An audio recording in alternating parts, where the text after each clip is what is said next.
This is the BNWAS on board. This is a bridge navigational watch alarm system. It's an automatic system which sounds an alarm if the OW falls asleep or becomes otherwise incapacitated. It initiates a visual indication on the bridge. If not reset, the BNWAS will additionally sound the first stage audible alarm on the bridge 15 seconds after the visual indication is initiated. If not reset again, the BNWAS will additionally sound a second stage remote audible alarm in the backup officer's and or master's location 15 seconds after the first stage audible alarm is initiated.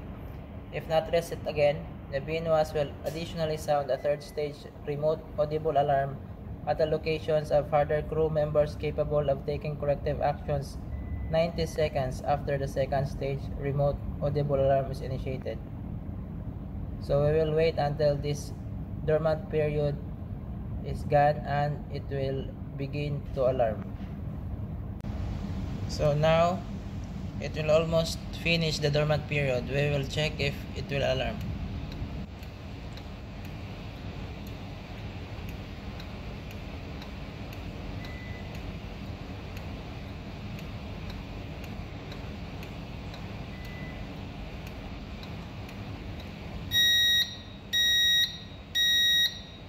So see, after 15 seconds it shows an alarm.